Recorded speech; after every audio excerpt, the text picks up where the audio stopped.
Children, today we are going to see about the ecology. So it's the next lesson in biobotany. Okay.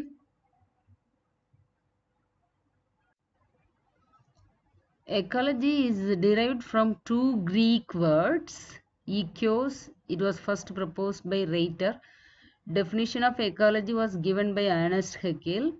Ecology is the study of the reciprocal relationship between living organism and their environment. So this was framed by Ernst Haeckel in the year 1889. So ecology is the study of reciprocal relationship between living organism and their environment. Ecological hierarchy. So in the environment or ecosystem, interaction of organism with their environment result in the establishment of grouping of organism is called ecological hierarchy. So in an ecosystem, a group of organism was interacted in the various factors of the environment. So it was divided into two branches, art ecology, syn ecology. Art ecology of an individual species. Syn ecology, ecology of a population. It's a group. So that in previous one, individual species. In the secondary one, ecology of a population. So now habitat and niche. So habitat is a specific physical place occupied by an organism in an ecosystem. So the environment of any community is called biotope. So it's otherwise it can say it as habitat or biotope. The environment of any community is called biotope. Niche. Niche. Ecological niche refers to an organism, a place in a biotic environment and its functional role in an ecosystem. So the habitat and niche of any organism is called ecotope. So habitat and niche together for a particular organism is called ecotope. Differences between the habitat and niche we are going to see now.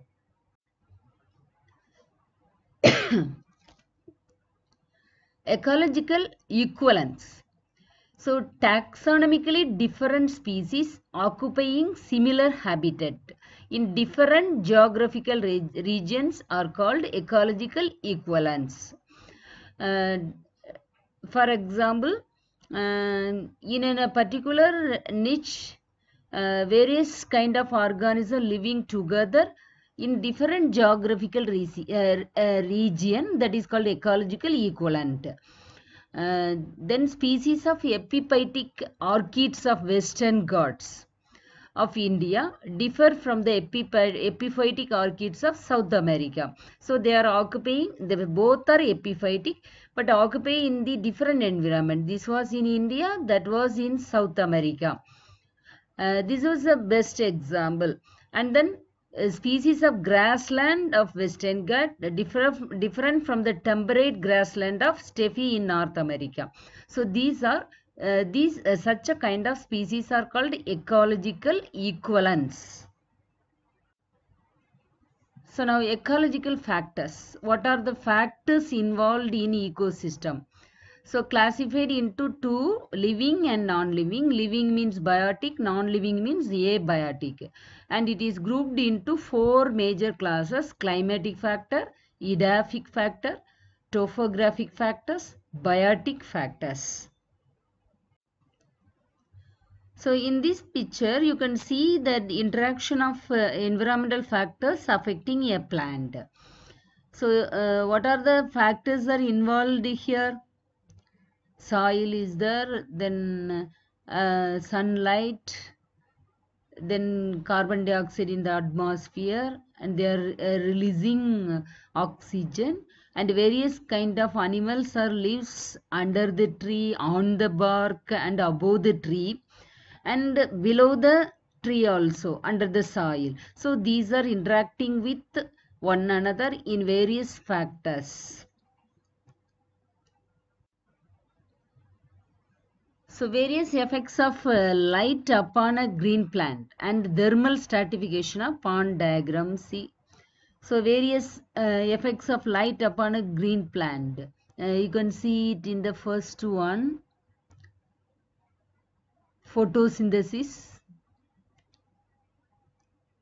opening and closing of stomata, movement of plants, germination of seeds. So these various kind of factors depend upon the light. Thermal stratification of pond that also given in the next picture. So according to the sunlight, the water present in the pond gets heated. According to the thermal level, it can be divided into three main layers. So the upper surface is epilimnion, and that is so hot, and metalimnion, and this was a moderate heat, and hypolimnion, it was very cold. So the sunlight does not reach in that place. So according to the light penetration or a temperature, the pond can be divided into three main types: epilimnion, metalimnion, and hypolimnion. Now climatic factors. So light is needed for the process of plants such as photosynthesis, germination, transpiration, and flowering, etc. So for example, photosynthesis rate is at maximum at blue light, that is 400 to 500 nanometer. Red was 600 to 700, green was 500 to 600 nanometer. So the wavelength of spectrum is less strongly observed by plants. So the less wavelength of spectrum was strongly observed by plant rather than the high wavelength. So tolerance to intensities of light is divided into two types.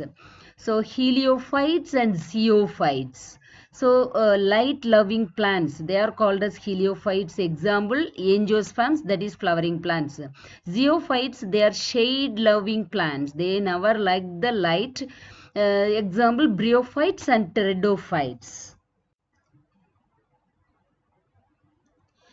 And light affect all the metabolic activities of an organism. At minimum temperature, the physiological activity are very low, and optimum temperature, physiological activities are maximum.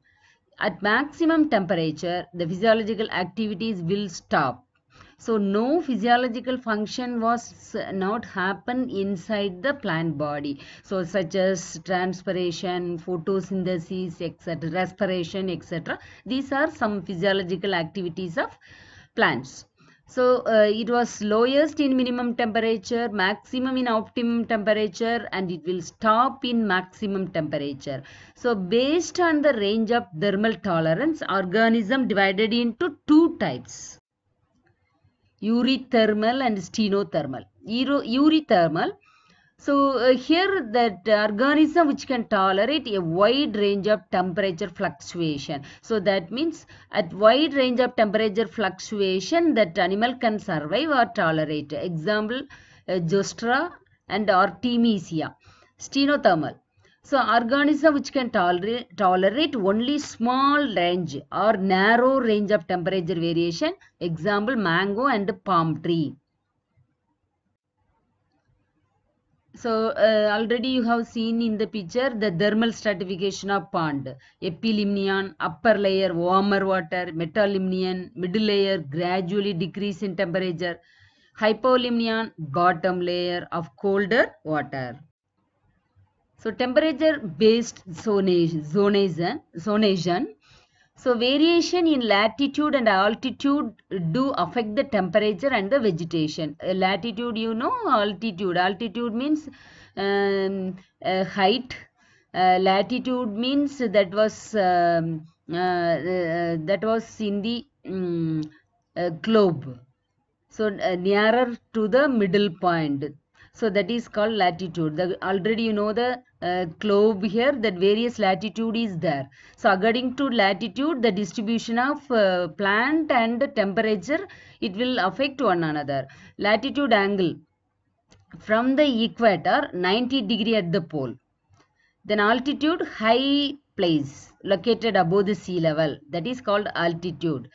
So the next, timberline or tree line, it's an imaginary line in a mountain or a higher marks the level above the altitudinal limit of normal tree growth is about 3000 to 4000 meter. So it's an imaginary line. It was present in the mountain, and above that altitudinal level there was a limited growth of the tree plant. So latitudinal zonation of vegetation type and altitudinal zonation of vegetational diagram, you can see it here. Latitudinal zonation of vegetation, tropical rainforest, gravitational, deciduous, coniferous, tree line. Above that, no tree at all. Then snow. So according to the temperature level, the vegetation will be there. And then altitudinal. Altitudinal means there was a raised level. So from the sea, so tropical rainforest, grassland or desert, deciduous forest, coniferous, tundra, etc. Then effects of temperature. Temperature affect the enzymatic action of the plant. So every process for transpiration, respiration, photosynthesis, they need enzyme to do the functions. So it influences the carbon dioxide solubility in the biological system, that temperature. Low temperature with high humidity can spread disease to the plants. Then varying temperature with moisture determine the distribution of the vegetation type. So which was better for plant means varying temperature with moisture. Low temperature, high humidity cause disease in plants. Water. So water is one of the important climatic factor. It affects the vital process of all the living organism. So range of tolerance of salinity, the organisms divided into two types. Salinity means salt level, euryhaline. So the animals which can live in water and wide range of salinity, that is called euryhaline. Example, marine algae and marine angiosperm. Stenohaline, which can stand only small range of salinity. Salinity means salt. Example, plants of estuary. What is estuary? Then river and the sea meet at one place, that is called estuary. Then examples of tolerance to toxicity.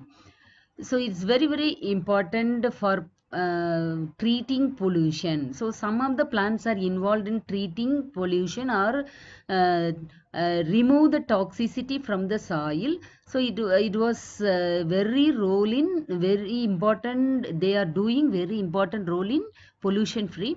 So soya bean and tomato. It can manage the cadmium poisoning. So poisoning soil. So they are isolating cadmium and store it in few groups of cells. And then rice and eichhornia, that also tolerate cadmium by binding it to their proteins. So the protein was developed by these two. It was bounded with the proteins present in the rice and eichhornia. Plant otherwise can also be used to remove cadmium from contaminated soil. This is known as phytoremediation. For example, if we want to remove the cadmium from the soil, we can plant such a type of plants in that area, and we can remove the cadmium from the soil permanently. So we are using living plants to remediate the soil, contaminated soil. So that is called phytoremediation.